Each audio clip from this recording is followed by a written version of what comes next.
Negative K, nothing further. Just Kitty Candy in the corner.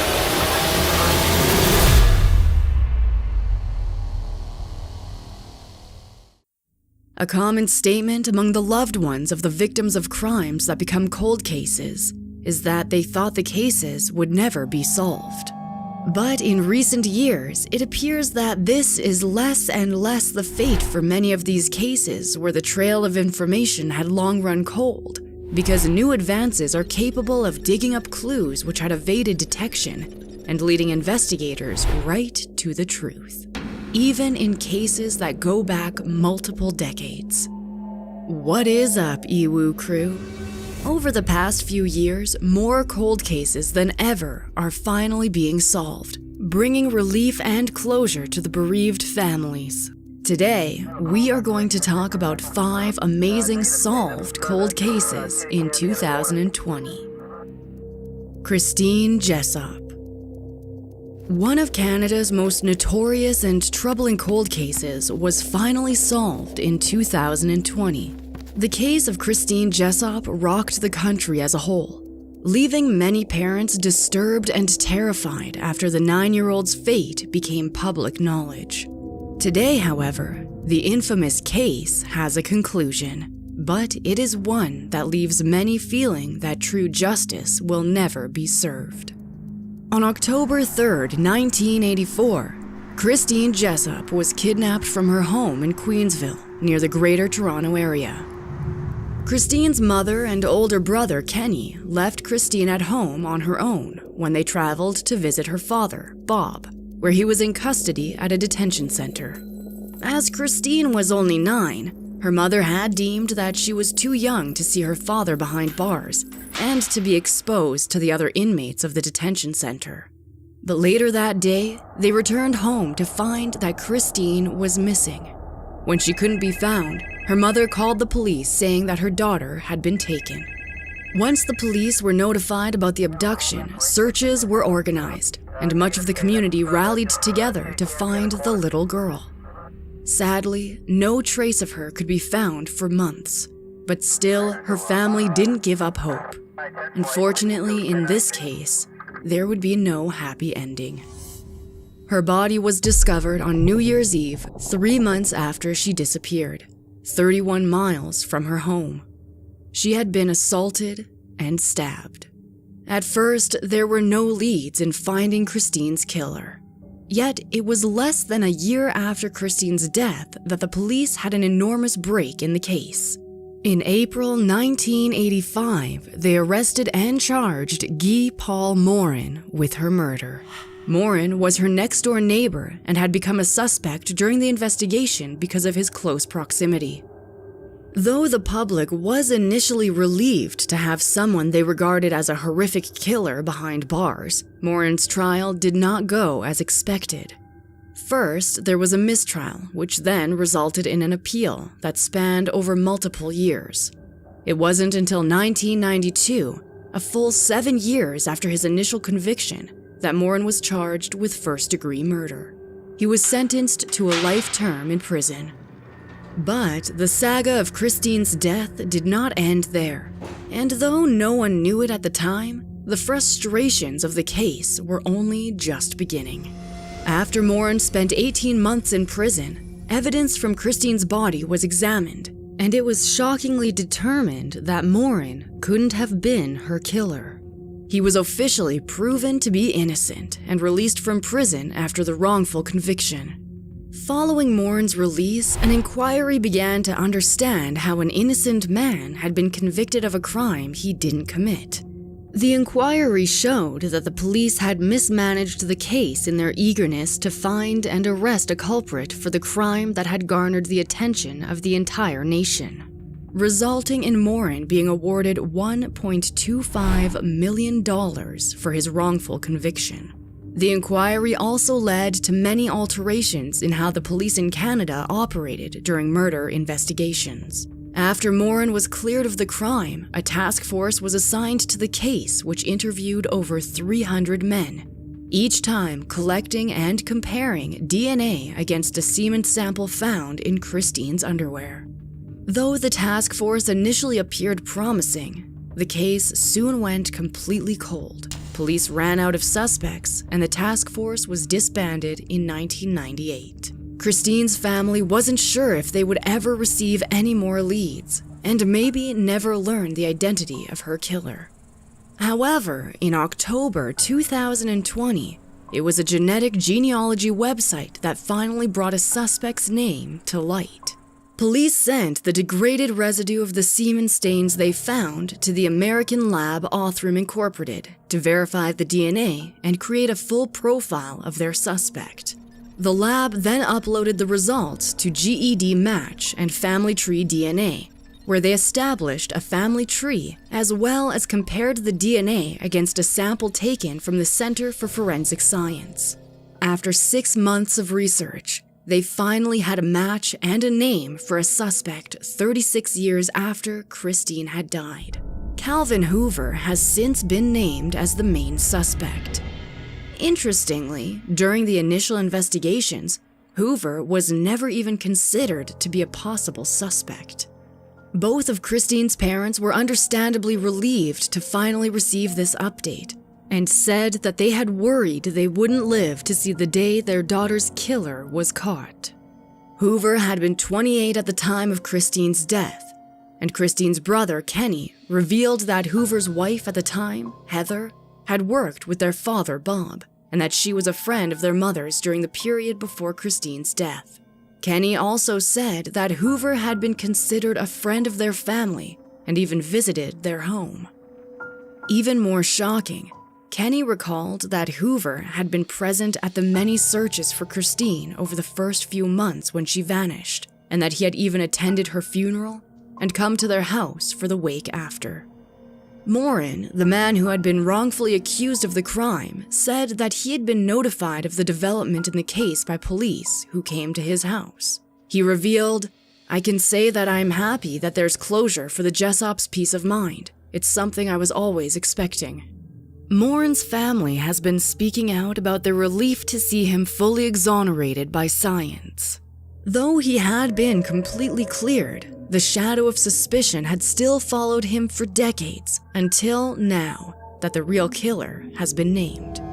Though there was finally a break in one of the most notorious Canadian cold cases, few people are celebrating.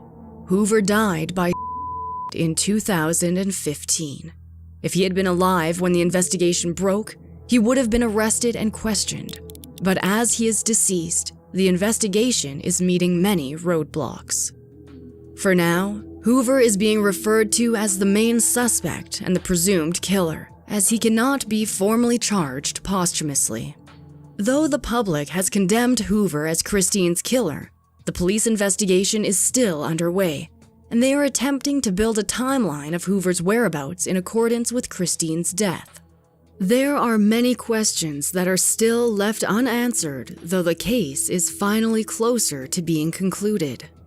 Detective Steve Smith from the Homicide Cold Case Unit has said that the investigation has actually really kicked into full steam now. Police are now looking into the details of Hoover's life over these past 3 decades, and specifically trying to find any other possible victims, as they are not ruling out the chance that he could have been involved in other crimes. The investigation has also revealed that they have been flooded with tips. Hoover's own family, his ex-wife Heather, and their sons have been cooperating as best they can with the police, though they themselves were shocked and devastated with the news. They have provided help with everything the police have asked of them. Bob Jessop, Christine's father, spoke out recently and said that he doesn't really remember Hoover or how he was involved in their lives, saying, "It seems to me that he must have had some reason for it. I can't figure it out. What would it have been? I really don't know." The conclusion of this case may bring some closure to Christine's family, as they now know the name of her killer, but they may never receive some of the answers they desperately want, nor see justice fully served in the sense of Hoover having to acknowledge his crimes and face the consequences. Carla Jan Walker. One of Texas's oldest cold cases was solved in 2020. For 46 years, the shocking death of Carla Jan Walker was left unsolved. February 16, 1974 was a day of celebration and joy that took a shocking and tragic turn. 17-year-old Carla Walker, a popular cheerleader, was getting ready for the Valentine's Day dance at her high school in Fort Worth, Texas. Described by many to be an outgoing spitfire, her family was excited to see her off with her date, her boyfriend, Rodney. Rodney McCoy was a year older than Carla, and as he was the football team's quarterback, the two of them made the perfect high school couple. They apparently had a great time at the school dance where they met up with friends. Though the dance was supervised, the couple reportedly managed to sneak a few sips from a flask, and each smoked what was reported to be a small amount of pot. Though they were having fun, the couple left the dance early to get food with their friends at a local eatery. Carla and Rodney eventually left their friends in search of some alone time and went to the well-known hangout for local teens, a bowling alley. However, instead of going inside, the two decided to sit in the back of their vehicle in the mostly empty parking lot. As teens do, they were talking and laughing in the back seat before the couple started kissing. Because of the angle at which Carla was sitting, her back was up against the car door, and because they were both in the back seat occupied with each other, they didn't notice as a stranger approached the vehicle. People rarely lock their doors while they're inside the vehicle, and Rodney was no different. So when the stranger pulled at the door behind Carla, it opened easily, and she tumbled outside onto the ground. Rodney tried to grab Carla from where she had fallen, but the stranger pulled out a gun and pointed it at Rodney, threatening to kill him. Carla reportedly screamed, "I'll go with you, just don't shoot him." Rodney heard the gun fire, and he panicked, thinking he was being shot, but then the stranger pointed the gun into his face and pulled the trigger again. But this time, nothing happened. Rodney realized the gun wasn't loaded. But before he had time to think further, he was struck in the head repeatedly, which knocked him unconscious. When he woke up, he was still in his vehicle with a bleeding gash on his head, but Carla was missing. The last thing that Rodney remembered was that Carla had shouted to him, "Go get my dad." Covered in blood, Rodney raced to Carla's house and told her parents what happened. Horrified, the Walkers called the police, and Carla's shocked father went back to the bowling alley. Police met him there and they found a magazine for a .22 caliber Ruger pistol. The search for Carla Walker was enormous, including police and volunteers who went by foot, horseback, and helicopter to try to find any sign of her. Rodney had given the police an incredibly clear description of the stranger. He said the man was Caucasian and slender, clean-cut with short, wavy hair, and had been wearing a shiny green, sleeveless vest and a white cowboy hat. Rodney was also sure that he had heard the man speak with a Texas accent. At first, Rodney himself had become a suspect, but more because the police had no other leads. Carla's body was found after 3 days of searching in a ditch near Lake Benbrook. Through her autopsy, it appeared that she had died 24 to 36 hours after she was taken, and that she had been held captive for that period during which she was tortured and assaulted. It was also revealed that she had been injected with morphine. Her death was believed to be caused by strangulation. As soon as she was found, the police were flooded with tips and suggested suspects by the general public. In fact, the police recorded about 200 calls containing possible information. It seemed like the case would be easily solved, as there were several viable suspects. One suspect who caught the police's attention was Glenn Samuel McCurley, who lived less than a mile from the bowling alley, was off work from his truck driving job, and didn't have anyone to vouch for his alibi because his wife was away the night Carla was taken. McCurley had become a person of interest when he bought bullets for a gun matching the magazine found in the parking lot where Carla was abducted. When police asked to see his gun, he said that it had been stolen around the time that Carla was taken. and that he never reported it because he had a criminal record from a previous car theft. Though McCurley was clearly suspicious, the police had no conclusive evidence to link him to the crime, and so they had to release him. The police followed up on other suspects, and some people even came forward to confess they were involved. But each person was ultimately eliminated. For years, police revisited Carla's case, and frequently they had leads, but none resulted in finding her killer. However, the investigators were sure they would one day ultimately solve Carla's murder, as they had collected DNA evidence from Carla's body and her clothing. The only problem was the technology to accurately sequence the DNA samples didn't exist in the 1970s. It wasn't until 2019, decades after Carla's horrific murder, that her case received a renewed interest when a letter related to her death was discovered and shared to social media. With more recent awareness on her case, the DNA found on Carla's bra was sent to Othram Incorporated. Using the most cutting-edge technology that hadn't previously been available, Othram created a full DNA profile of a suspect. The profile was compared in CODIS, Combined DNA Index System, which failed to find any results. But when added to GED Match, the DNA sequence came up with a narrowed search to 3 brothers, with the last name McCurley. On July 7th, 2020, investigators took the bin from outside of 77-year-old Glenn Samuel McCurley's house. As he had been the police's primary suspect, they were quick to narrow down his name from his brothers, who appeared in the DNA match. Items from his bin were examined, and his DNA was collected. On September 4th, 2020, it was determined that McCurley's DNA matched the DNA on Carla's bra. A few days later, the police approached McCurley, where they spoke to him and his wife. He told them the exact same story that he had recited years prior, that he hadn't killed anyone, and that he never knew Carla Walker. McCurley even provided a DNA sample and consented to having it analyzed. These swabs of McCurley's DNA once again matched the sample found on Carla, and he was finally arrested. McCurley is charged with capital murder and is being held on a $100,000 bail while he awaits trial. The details of McCurley's life over the past 4 decades are still being examined. Jim Walker, Carla's brother, spoke at a news conference announcing the development in the case, saying, "Finally, after 46 years, 5 months, and 3 days, we have a name, a face, and are working toward a complete resolution."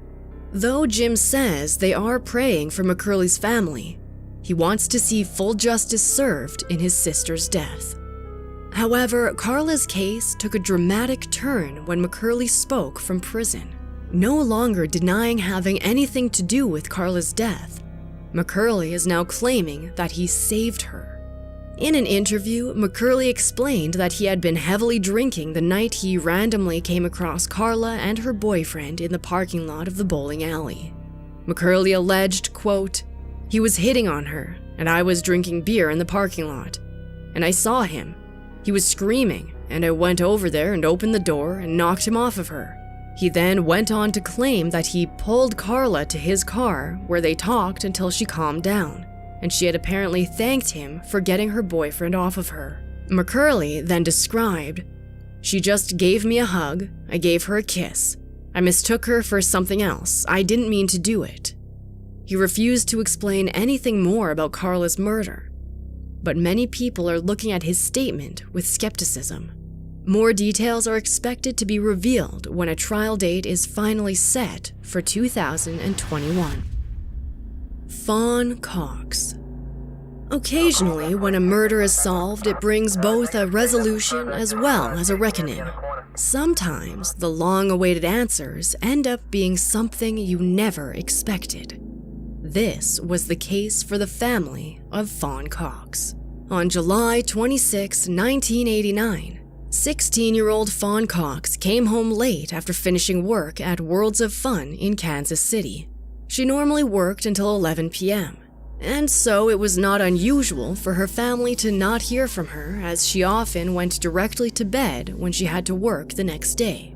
Fawn was known to be a normal teenager, one who went to church and stayed out of any trouble.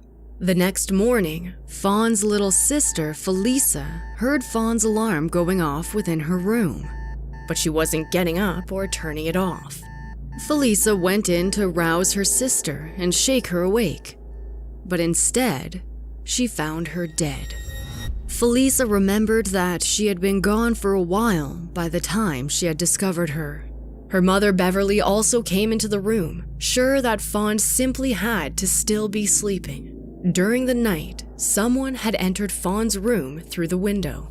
She was assaulted and then strangled and left in her bedroom for her family to find.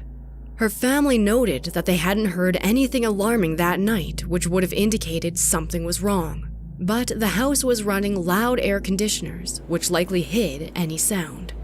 Although they did recall hearing the dog barking that night, which sounded as though it was agitated, but because the animal was pregnant, it was explained away. Police were sure that the attack was targeted, and because the perpetrator chose Fawn's exact window and was able to remain undetected, it was clear to investigators that the killer probably knew Fawn. They had collected DNA evidence from the scene, but at the time lacked the technology to use it to find her killer. 3 teenagers were initially believed to be responsible for her death and were even charged, but there wasn't enough evidence at the time to convict them, as they couldn't be definitively placed at the scene. One of the teens spent 8 months in jail for the crime, but as the case fell apart, the 3 teens were ultimately released and the charges dropped. Crime Stoppers eventually joined the search for Fawn's killer. An enormous billboard with Fawn's face was put up, along with a $10,000 reward for any tips that would lead to an arrest, but nothing was uncovered. As Fawn's case went cold, many within the police department were left feeling disturbed. A few had expected that whoever killed Fawn would strike again, and then they would be able to catch the killer, but no one ever surfaced. Sergeant Benjamin Caldwell previously commented on the case's unsolved status, saying, "Whoever killed her either has never been charged with a felony or is no longer alive. People don't start killing and then quit and stay out of trouble, as if they fell off the face of the earth." But that is exactly what appeared to have happened, as for 31 years, Fawn's killer was never found. Her family never gave up though, as Fawn's death haunted them for decades. They were determined that they would one day find her killer, and over the years they hosted fundraisers to garner support for Fawn's case to receive the advanced DNA testing that would name her killer. Her case was solved in 2020 through a partnership between Kansas City Police and the FBI. The advanced DNA testing needed was too expensive for the police department, and though Fawn's family offered to pay the bill, it was the FBI which paid for the analysis. It took only a few weeks to have the answers her family had been waiting for, but what they discovered was completely unexpected and shook them to their core. The testing revealed that Fawn's attacker and killer had been her own cousin, Donald Cox Jr. Cox died from an overdose in 2006. At first, the police refused to release Cox's name, as he is deceased and cannot be charged, but Fawn's family came forward to the public with the news. As they had always spoken publicly about the case, it didn't appear right to them to withhold the conclusion because the truth was disturbing. Fawn's family had spoken openly about how painful the lack of answers was, but uncovering the truth adds another level of hardship for their closure. Fawn's sister, Felisa, commented, saying, "It's a relief there's closure. The answers aren't always what we are asking for, but there's closure." Margaret Peggy Beck. The oldest case we have for you today was left unsolved for a shocking 56 years. Like many of the other cases we have talked about today, it was solved with the use of a revolutionary DNA testing, And investigators think that it is likely the oldest cold case to be solved with the use of genealogical databases. Even though it has finally been solved, many unanswered questions still swirl around this case. Back in August 1963, Margaret Peggy Beck was on a trip with her Girl Scouts. The 16-year-old was at the Flying G Ranch Girl Scouts camp near Deckers, where she was a counselor after having joined the Girl Scouts when she was 9. When she wasn't at camp, Peggy lived in Edgewater, Colorado with her parents and 3 sisters. On August 18th, around midnight, Peggy went into her tent alone. The Girl Scouts had been on a 5-day-long trip, and this was the last night, so Peggy was likely looking forward to some sleep. On normal nights, she would be accompanied by her tent mate, Claudia Schride, but the girl had come down with a cold and was sleeping in the infirmary.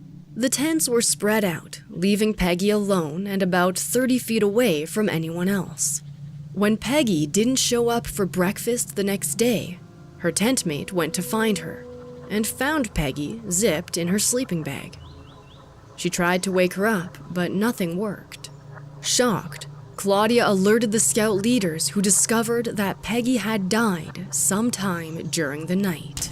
Initially, the scout leaders believed that Peggy had died from natural causes, and so they told Claudia to pack up both hers and Peggy's belongings while they took down her tent and cleared up the area, as was normal after a camping trip. It took the leaders 8 hours to finally contact police, with no explanation except that they believed that the otherwise healthy 16-year-old had died naturally. That is, until they saw bruises forming on her neck. Police saw the bruises as proof that she had died from strangulation. After an investigation, it was determined that someone had entered Peggy's tent that night and assaulted her before killing her and zipping her back into the sleeping bag. The police believed that the calculated nature of zipping her body into the sleeping bag was an indication that this was not her attacker's first time killing. Peggy had put up a fight, though, and there were skin cells discovered under her fingernails. The scout leaders unintentionally created a huge obstacle for the police investigation when they contaminated the crime scene by cleaning everything up. Much of the evidence was lost or disrupted, and so investigators had a harder than usual time creating a profile to find Peggy's killer. However, later the same day she was found, a tip was called into the police that said there was a man at a bus stop who had scratches on his face, similar to the ones that Peggy may have inflicted on her attacker. However, when police interviewed the man, they let him go. Another suspect was James Sherbondy, who had been in prison for 25 years for the murder of an Eagle County Sheriff's deputy. He had stopped contact with a parole officer at the time of Peggy's death, but Sherbondy was eventually cleared. For years, there were multiple suspects, and even a few confessions to the crime, but none that were real. Both of Peggy's parents passed away without seeing their daughter's killer brought to justice, but her case wasn't forgotten, even after 5 decades had passed. So, by 2007, when technology was able to accurately create a profile from the skin cells originally collected from under Peggy's fingernails, investigators opened her case again. The DNA profile was placed in CODIS, but it didn't find a match. However, the case was once again revisited in 2019, when a complete profile could be created. And this time, it pointed to a family. Police believed that their suspect had to be related to the family, and so they were contacted. The family cooperated to provide DNA samples to help pinpoint the killer.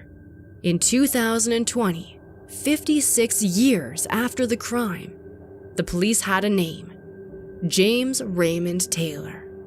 Taylor would have been in his early 20s at the time of Peggy's death. He worked as a TV and radio repairman, and he lived in Edgewater. It is believed that Taylor had a familiarity with the remote area where the Girl Scouts would camp, as he had been to the area to build ham radios. It is thought that he was out that night seeking a victim and saw that Peggy was alone. But there is still a huge problem with the case. Taylor's family haven't seen or heard from him since the 1970s. His only last whereabouts dates back to 1976, when he was in Las Vegas. Taylor would be around 82 now, and investigators have said that they have been searching for any trace of him for several months with no luck. They have no idea where he is or what happened to him. Currently, they aren't even sure if he's still alive.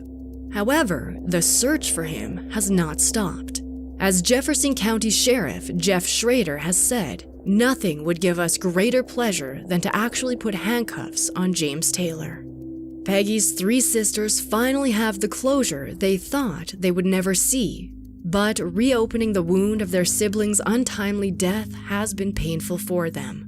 Though it isn't exactly what they may have wished for, the police are actively searching for Taylor so that Peggy's death will see justice. The sisters issued a joint statement upon hearing the news of Taylor's name being released, saying, "Peggy was a beautiful young girl who loved life. She was loving and protective of her family, and we will cherish our memories of her forever." A warrant for Taylor's arrest has been issued by the Jefferson County Sheriff's Office, and anyone who has any information about Taylor is asked to call 303-271-5612, case 6310335. Christopher Alvin Daly. The most unusual of all of these recently solved cases is that of 26-year-old Christopher Alvin Daly. April 26, 1995, in Huntsville, Alabama, an hour before he was reported missing, Christopher Daly's body was found near an abandoned logging road by 2 17-year-olds who were out in the remote area collecting leaves. It appeared that Christopher had been killed by a single gunshot wound to the head. Close by, his 1983 tan Toyota Tercel was found partially submerged in the nearby Tennessee River. When investigators opened the vehicle, they found a large rock tied to the accelerator.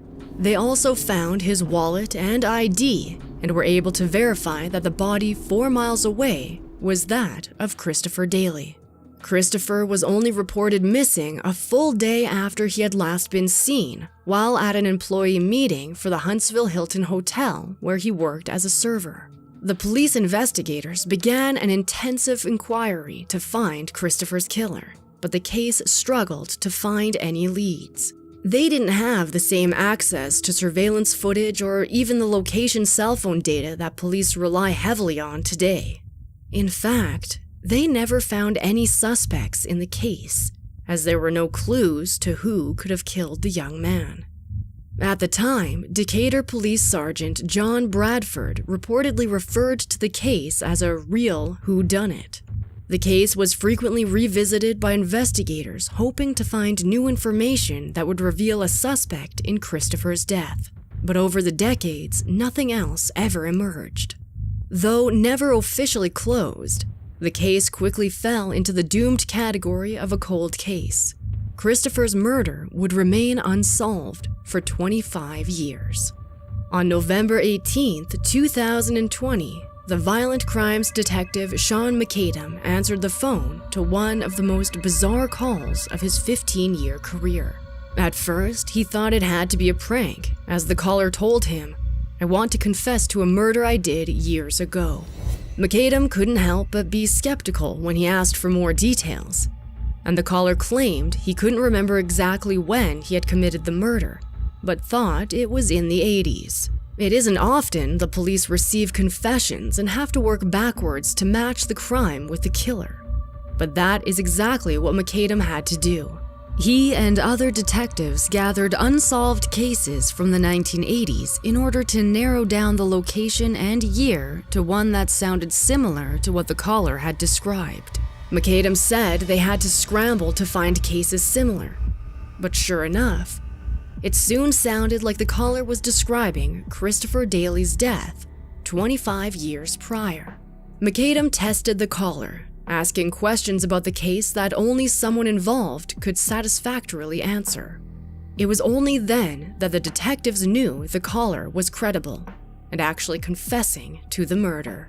The caller, 53-year-old Johnny Dwight Whited, agreed to meet up with Detective McAdam and, from the back of a patrol car, directed him to the murder scene, including getting out of the vehicle and walking to the exact spot where Christopher's Toyota had been partially submerged.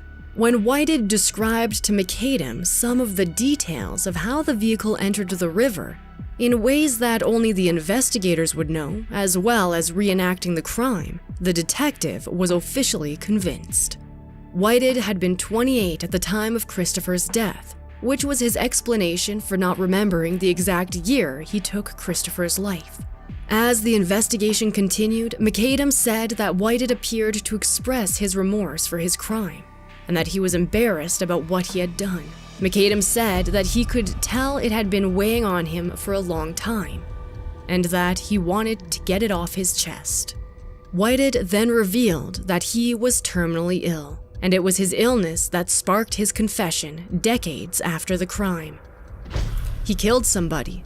He could have come forward all those years ago, McAdam clarified. Though neither the detective nor Whited himself ever clarified what his terminal diagnosis was, a few local media outlets stated it as stage 4 lung cancer. Whited was charged with Christopher's death soon after his confession.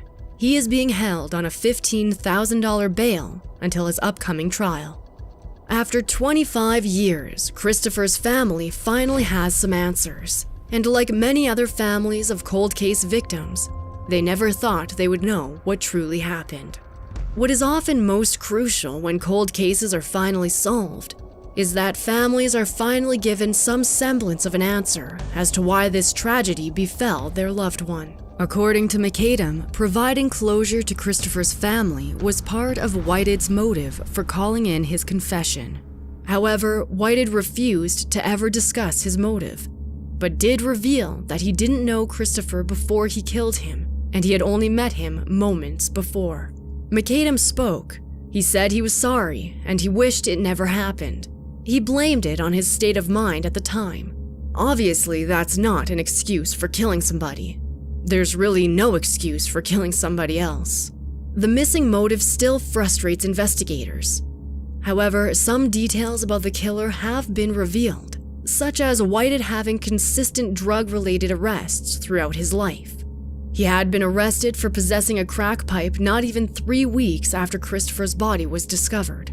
In a strange twist, Whited is currently awaiting a second trial in May 2021, this time for a methamphetamine charge. It is unclear if Whited's patterns of drug offenses is in any way related to his killing of Christopher Daly. With Whited's upcoming trial, likely sometime in mid-2021, more details about the crime will be revealed, and hopefully provide more answers and closure for Christopher's family. Lately, more cold cases than ever are finally being solved, and DNA evidence continues to be utilized to hunt down the perpetrators and serve long-awaited justice. However, it appears that closure and justice do not always turn out as expected. We can only hope that even more crimes continue to be solved, even decades later.